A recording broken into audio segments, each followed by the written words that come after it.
Imagine um ano que se estendeu por inacreditáveis 445 dias. Não é uma lenda nem uma metáfora, mas uma realidade histórica que marcou profundamente a forma como percebemos e medimos o tempo. Falamos de 46 a.C., um período tão singular na história que ficou conhecido como o Ano da Confusão, ou, mais apropriadamente, o ano mais longo da existência humana. Mas por que Roma, o centro do mundo conhecido daquela época, precisaria de um ano tão extraordinariamente longo? A resposta reside num sistema de medição do tempo que se tornara um verdadeiro caos, uma teia emaranhada de superstição, política e imprecisão astronômica. A necessidade urgente de reformar o calendário romano era palpável. Antes da intervenção de Júlio César, a vida dos romanos era regida por um calendário lunar que, embora funcional em suas origens, havia se desviado drasticamente do ciclo solar real. Este calendário possuía 10 meses inicialmente, depois 12, mas era fundamentalmente falho. Para corrigir o descompasso, eram inseridos meses intercalares de forma irregular, uma tarefa que cabia aos pontífices romanos. No entanto, essa prerrogativa se tornou uma ferramenta poderosa de manipulação política. Um pontífice poderia encurtar ou alongar um ano para beneficiar aliados, prejudicar inimigos, estender mandatos ou adiar eleições. Imaginem o impacto disso na vida diária. Festivais religiosos eram celebrados nas estações erradas. As colheitas eram planejadas com base em um tempo fictício, e a própria noção de cronologia se tornava um pesadelo burocrático e social. A desorganização do tempo não era apenas um inconveniente, era uma fonte constante de incerteza, minando a eficiência do império e a fé da população.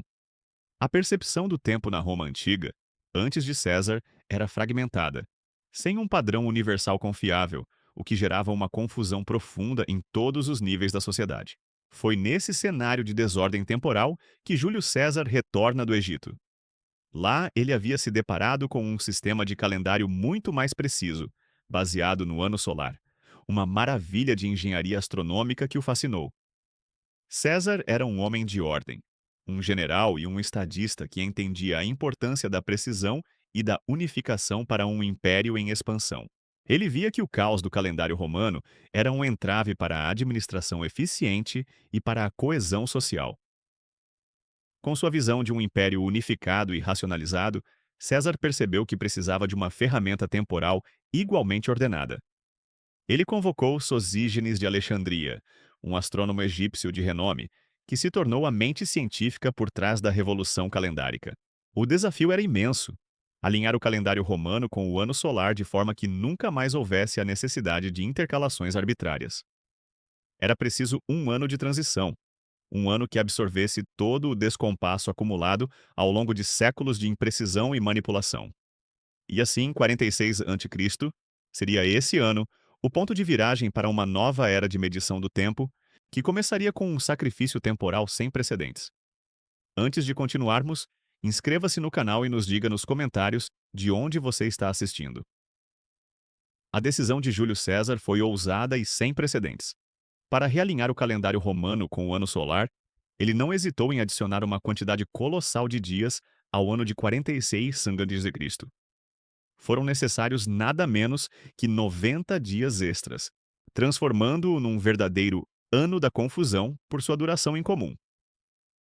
Esses dias foram distribuídos em 2 meses intercalares, inseridos estrategicamente entre novembro e dezembro, estendendo o ano para incríveis 445 dias. Imaginem o impacto imediato dessa mudança drástica.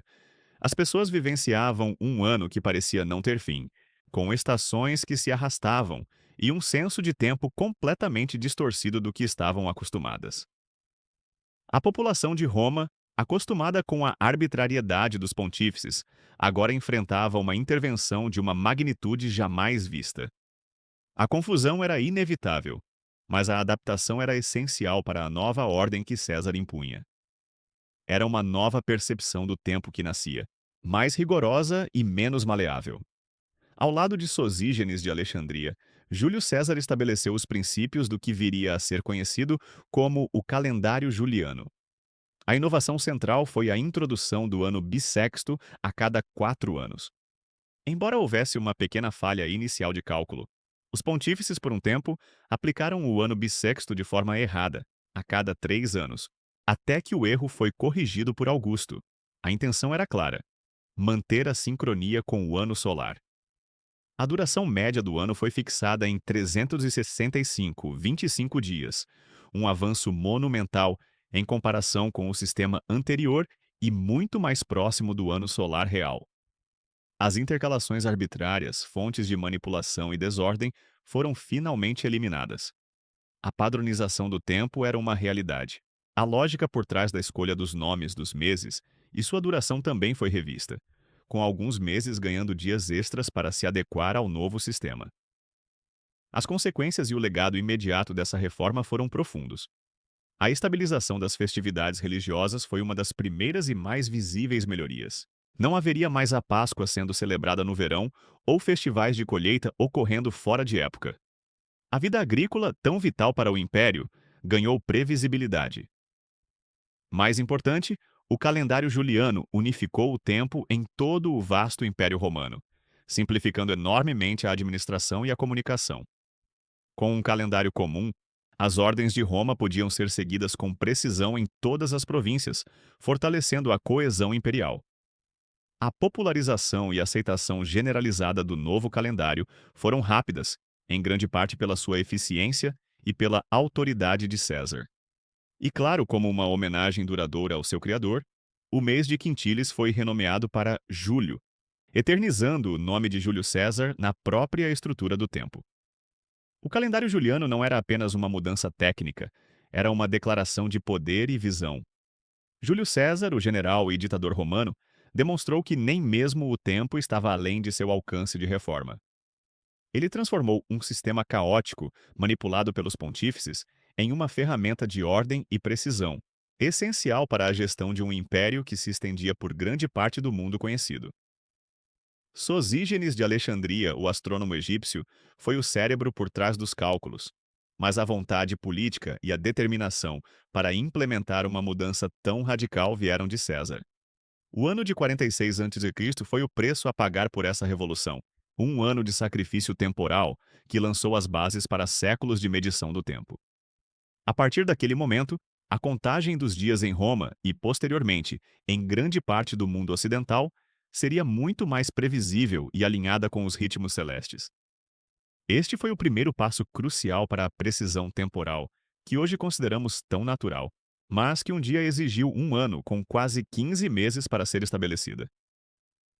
A influência do calendário juliano na história foi monumental, estendendo-se por séculos e moldando a forma como a Europa e grande parte do mundo ocidental organizaram seu tempo.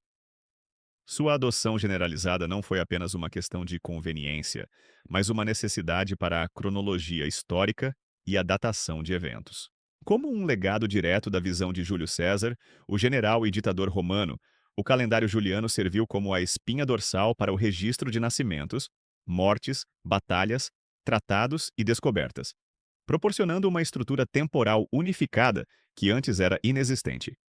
Civilizações posteriores, herdando a organização romana, mantiveram o calendário juliano como seu padrão, solidificando sua importância e perpetuando a ideia de um tempo linear e previsível. No entanto, mesmo a genialidade de Sosígenes de Alexandria, o astrônomo egípcio que auxiliou César, não pôde prever a pequena, mas cumulativa, imprecisão do calendário juliano. A diferença entre o ano juliano e o ano trópico real era minúscula, de apenas 11 minutos e 14 segundos por ano. Mas, ao longo dos séculos, essa diferença se acumulou, resultando em um dia extra a cada 128 anos. Por volta do século XVI, essa discrepância havia se tornado um problema significativo, com o calendário se adiantando em cerca de 10 dias em relação ao equinócio da primavera. O problema era mais evidente e urgente para essa igreja, pois a data da Páscoa, crucial para o calendário litúrgico cristão, estava se afastando cada vez mais do seu alinhamento tradicional com a primavera astronômica, causando confusão e desarmonia nas celebrações. A crescente pressão da igreja para uma nova correção tornou-se inadiável. O calendário romano lunar, que um dia foi o antagonista de César, havia sido substituído, mas seu sucessor também mostrava sinais de desgaste temporal. Foi nesse contexto que o Papa Gregório XIII, em 1582, liderou a reforma que resultaria no calendário que usamos até hoje, o calendário gregoriano. A correção foi drástica e imediata. 10 dias foram literalmente pulados do calendário. A quinta-feira, 4 de outubro de 1582, foi seguida pela sexta-feira, 15 de outubro de 1582. Imaginem o choque e a confusão para as pessoas da época. Para evitar futuros desvios, novas regras para os anos bissextos foram introduzidas. Anos seculares só seriam bissextos se fossem divisíveis por 400. Assim, 1700, 1800 e 1900 não foram bissextos, mas 2000 sim. Essa pequena, mas crucial alteração garantiu que o calendário gregoriano permanecesse alinhado com o ano trópico por milênios, com um erro de apenas um dia a cada 3, 0,30 anos. O legado de 46 a.C., o ano da confusão de 445 dias, é, portanto, o ponto de partida para a precisão temporal que desfrutamos e consideramos tão natural hoje. A constante busca humana pela ordem e pela medição exata do tempo, encapsulada na figura de Júlio César e sua reforma, nos mostra como um ano infinito foi crucial para estabelecer as bases de um sistema que, apesar de suas pequenas imperfeições, revolucionou a forma como vivemos e interagimos com o mundo. A história do calendário é a história da nossa capacidade de observar, calcular e impor ordem ao universo. Uma jornada que começou com o caos do calendário romano lunar e culminou na precisão do calendário gregoriano. Entender o passado com seus anos mais longos e suas pequenas falhas é fundamental para compreender o presente e apreciar a complexidade